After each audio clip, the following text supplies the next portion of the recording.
ماں نے اپنے بچے کا نام رکھ دیا قمر. قمر کا مطلب کیا ہوتا ہے؟ اصل میں قمر کا مطلب ڈکشنری اٹھا کے دی تو چاند کہتے ہیں, ہے نا, ہلال کو کہتے ہیں قمر. لیکن ماں نے دیکھا کہ بچہ میرا خوبصورت ہے بہت, ہے نا, اس نے کیا کیا, اس بچے کا نام بھی رکھ دیا قمر, چاند. بات واضح ہے؟ کیوں؟ چونکہ تشبیہ ہے, جس طریقے سے چاند خوبصورت ہوتا ہے میرا بچہ بھی خوبصورت ہے. بات واضح ہے؟ ہاں. یا یہی والی جو مثال مشہور ہے کہ اسد والی, کہ مرد شجاع کو آپ نے اسد کہا, کیوں؟ شباہت پائی جاتی ہے. جس طریقے سے جنگل کا شیر جو کیا ہے بہادر ہوتا ہے, سب اس سے ڈرتے ہیں, اس طریقے سے یہ بھی بہادر ہے, کس سے نہیں ڈرتا ہے. بات واضح؟ تو شباہت. تو پھر اگر سنیے گا, مجاز محتاج قرینہ ہوتا ہے, اگر یہ قرینہ شباہت والا ہے تو اس کو کیا کہیں گے؟ استعارہ. اور اگر یہ قرینہ شباہت کی تشبیہ کے علاوہ کوئی اور ہے, لیکن قرینہ ہوگا کوئی اور, تو اس کو مجاز مرسل کہیں گے. کیا کہیں گے؟ مجاز مرسل. البتہ یہ دونوں باتیں جو ہے نا, استعارہ, کنایہ, مجاز مرسل, یہ سب کیا ہے؟ یہ سب آپ کو علم بلاغت میں پڑھیں گے. پڑھ رہے ہیں آپ, ابھی پہنچے نہیں ہوں گے, ظاہر سی بات نہیں پہنچے ہوں گے. بات واضح ان شاء اللہ. تو بہرحال مجاز کو قرینے کی ضرورت ہے. اگر وہ قرینہ تشبیہ والا ہے بہت آسان جو استعارہ ہے. اگر وہ قرینہ تشبیہ کے علاوہ کچھ اور ہے تو وہ کیا ہے؟ مجاز مرسل کہلائے گا. جیسے سنیے گا, جیسے آپ نے کیا کہا, آپ نے ٹھیک ہے اپنے بیٹے کو ٹھیک ہے تھیلی میں کیا گیہوں دیا, ٹھیک ہے, ایک تھیلی گیہوں دیا اور کہا بیٹا جاؤ آٹا پسوا کے لو. تو بھائی پسوایا تو وہ گیہوں جاتا ہے, لیکن ہم عام طور سے بولتے کیا ہے؟ آٹا. یہ اور یہ غلط بھی نہیں ہے. کہا کیوں؟ کہا اس لیے کہ ہم اس کا ماسبق دیکھتے ہیں, اس کا ماضی دیکھتے ہیں. آٹے کا ماضی کیا ہوتا ہے؟ کہ وہ گیہوں ہوتا ہے نہیں. تو اس لیے ہم کیا کہتے ہیں؟ یہ آٹے کو گیہوں پہ بولتے ہیں. بات واضح ہے؟ یہ بولا جاتا ہے. یا اس طریقے سے کہتے ہیں جرل میزاب, عربی میں جرل میزاب, میزاب جاری ہوا. جبکہ میزاب کسے کہتے ہیں؟ یہ جو کہتے ہیں پرنالہ جو بہتا ہے نا, پرنالہ, بارش ہوتی ہے تو ایک پائپ نکلا رہتا ہے, ہاں, تو کہتے ہیں جرل میزاب, میزاب جاری ہوا. بھائی میزاب نہیں جاری ہوتا ہے, میزاب میں پانی جاری ہوتا ہے, ٹھیک ہے, لیکن دونوں کے درمیان میں کیا ہے؟ وہ تعلق ہے, ظرف و مظروف کا تعلق ہے, ٹھیک ہے. پانی بہتا ہے اسی پرنالے میں, اسی میزاب میں, اس وجہ سے اس کو کہتے ہیں. جس طریقے سے وہاں پہ تعلق تھا کیا کہ آٹا کا ماسبق پہلے جو کیا ہے وہ گیہوں تھا, اس وجہ سے بول سکتے ہیں. تو میں یہ سب مثالیں آپ کو بہت مل جائیں گی. تقریباً جو کیا مطلب 27-28 قرینے ہوتے ہیں. بات واضح. ایک آخری بات, اس کے بعد ربط مصائب نہیں, اس کے بعد جو کیا ہے تطبیق عبادت. آخری بات کیا ہے؟ دیکھیے یہی جو ابھی ہم نے حقیقت و مجاز کی تعریف پڑھی ہے. ابھی حقیقت و مجاز کسے کہتے ہیں؟ لفظ کا معنی موصولہ میں استعمال, ہاں, لفظ کا معنی موصولہ میں استعمال حقیقی, ٹھیک ہے, حقیقی. لفظ کا معنی غیر موصولہ میں استعمال قرینے کے ساتھ مجازی. یہ تعریف پڑھی ہے. ایک اور تعریف ہے حقیقت و مجاز کی, چونکہ ہماری بات جو کیا ہے حقیقت و مجاز میں ہو رہی ہے. ایک اور تعریف ہے, ٹھیک ہے, جس کو بقول مصنف کہہ رہے کہ امام خمینی اور ان کے بعد میں اس کو مشہورت دی ہے.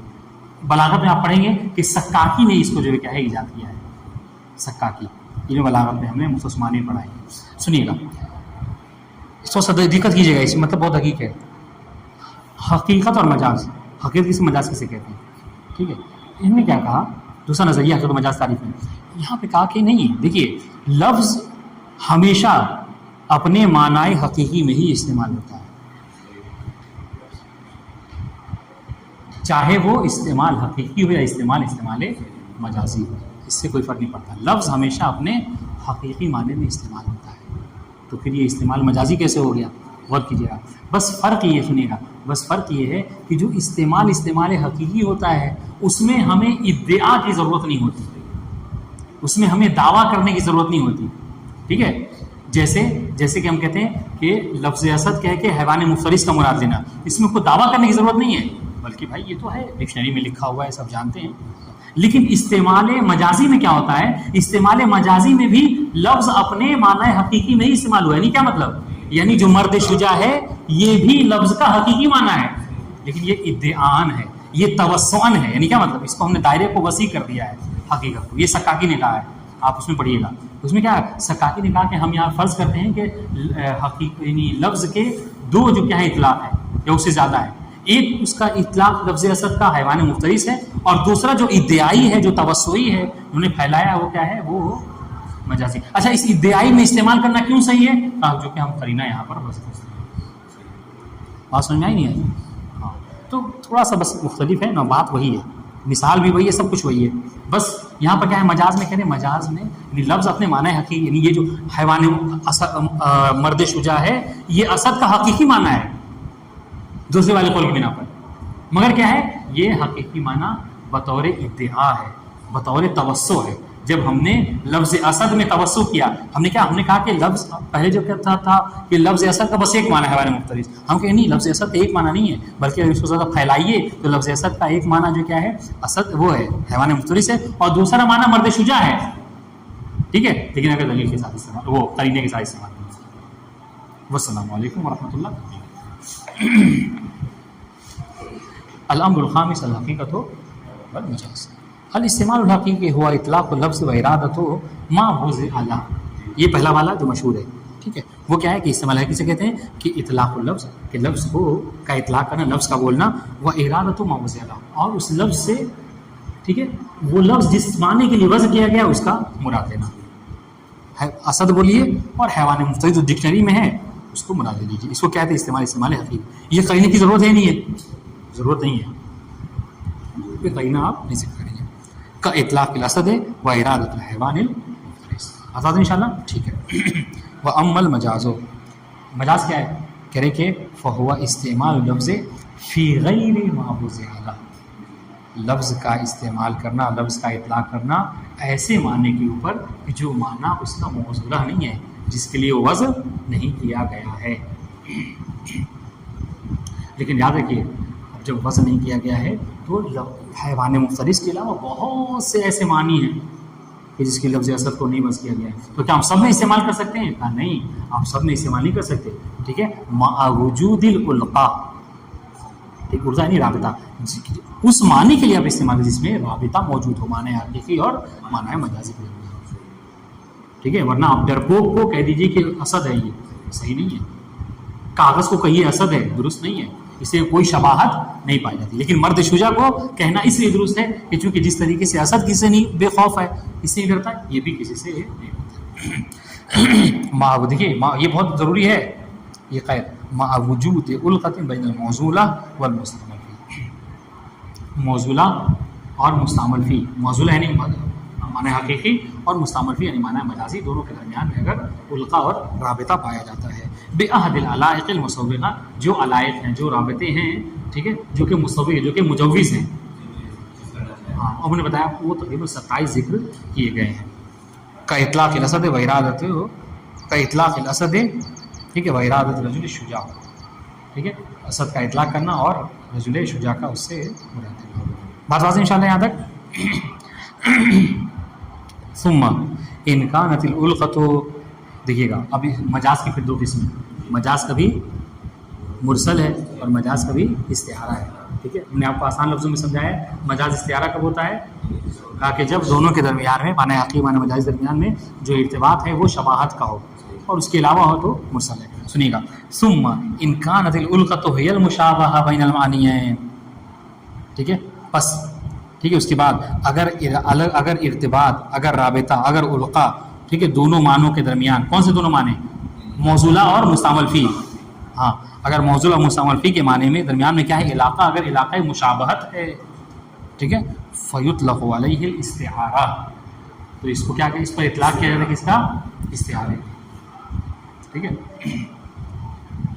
وَإِلَّا، اور اگر کیا ہے وَإِن لَمْ يَكُنِ الْأُلْقَةُ هِيَ الْمُشَابَهَةُ، لیکن اگر دونوں معنوں کے درمیان میں جو القاء ہے وہ مشابہت نہیں ہے، مشابہت کے علاوہ جو باقی 26 ہیں ان میں سے کوئی ایک ہے، ٹھیک ہے، فَيُطْلَقُ عَلَيْهِ الْمَجَازُ الْمُرْسَلُ، تو اس پر اطلاق کیا جاتا ہے کس کا؟ لفظ کا، مجاز مرسل کا. ٹھیک ہے، کا اطلاق الجزء و ارادۃ الکل، جیسے کیا ہے جز بولیے اور جز بول کر کیا ہے کل کا مراد ہے. آپ کہتے ہیں فاتحہ پڑھو، تو فاتحہ پڑھ کے صرف فاتحہ نہیں کہا جاتا ہے، بلکہ کیا ہے پوری سورہ فاتحہ کہتے ہیں آپ لوگ.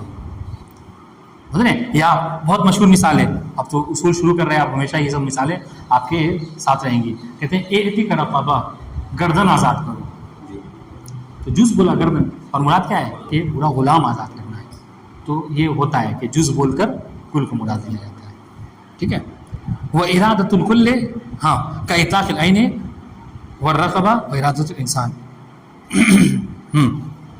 جیسے عین اور رغبہ کا اطلاق کرنا، ٹھیک ہے، اور مراد کیا ہے کہنا، ہاں اسے انسان کو مراد ہے، واضح ہے؟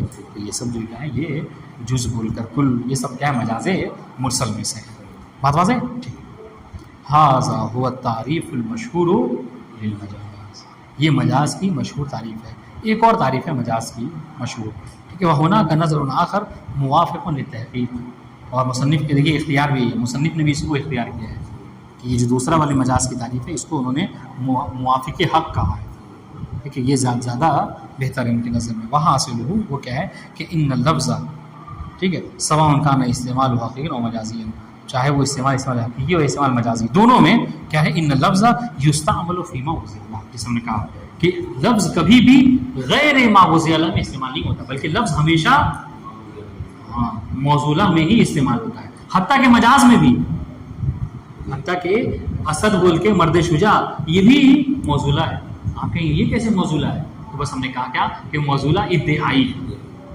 موصولہ توسعی ہے، ٹھیک ہے، غیر ان اللفظ غیر ان اللفظ فی الاول مستعمل فی الموصولہ من دون ای ادعاء و مناسبہ، مگر یہ کہ پہلی والی میں جب معنی حقیقی ہوتا ہے تو وہاں پر کیا ہے لفظ استعمال کیا جاتا ہے معنی میں بنا کسی ادعا کے، بنا کسی مناسبت کے، ٹھیک ہے، وہ فی الثانی، لیکن مجاز میں ہاں وہ بھی حقیقی ہے استعمال، ٹھیک ہے، لیکن کیا ہے مستعمل فی الموصولہ لغایت ادعاء، ہاں وہ کیا ہے وہ ادعا کی وجہ سے، وہ توسع کی وجہ سے، وہ مناسبت کی وجہ سے، ٹھیک ہے۔ ان المورد من مصادیق المنی، آپ گویا کہ آپ یہ دعویٰ کر رہے ہیں کہ یہ جو مرد شجاع ہے یہ بھی اسد کے ہی مصادیق میں سے ایک مثال،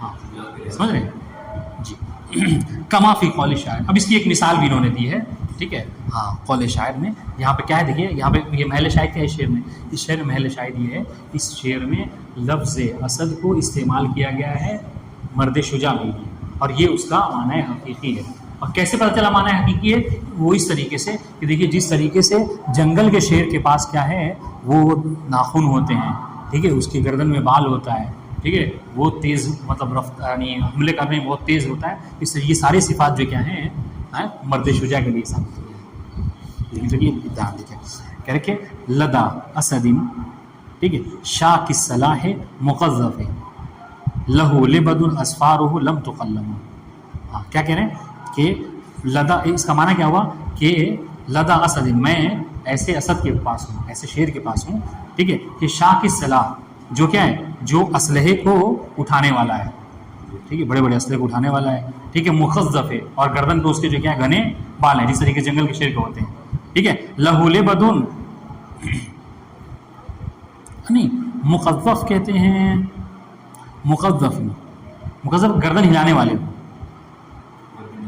ہاں ٹھیک ہے، لہو لبد اظفارہ لم تقلم، اور اس کے کیا ہے اس کے بال ہیں، لبد کہتے ہیں بال ہونے کو، گھنے بال ہونے کو، اور اظفارہ لم تقلم، اور اس کے اظفار اس کے جو ہے کیا ہے وہ ناخن وہ کیا ہے وہ قلم نہیں کیے گئے، یعنی کاٹے نہیں گئے، تو جس طریقے سے یہ سارے صفات جو کیا ہیں یہ مطلب بال کا گھنا ہونا، ٹھیک ہے، تیز رفتار میں مطلب حملہ کرنا، ٹھیک ہے، ناخن بڑے بڑے ہونا، یہ سب جنگل کے شیر کے لیے ہیں، ان سب کو جو کیا ہے ثابت کیا کس کے لیے مرد شجاع، مطلب ہے فاستعمل لفظ، دیکھیے فاستعمل لفظ الاسد، فاستعمل لفظ الاسد حسب الوزان فی نفس المعنی الحقیقی، تو اس شعر میں کیا ہے ٹھیک ہے کہ لفظ اسد کو استعمال کیا گیا ہے اسی معنی حقیقی میں، لیکن بے ادعاء، لیکن کیا ہے یہ ادعا کی ذریعے سے کہ ان الموردہ، یہ جو مورد ہے کون سا رجل شجاع، من مصادیق افراد، کہ یہ جو رجل شجاع ہے ٹھیک ہے یہ مصادیق اسد میں سے ہے، یہ افراد اسد میں سے ہے،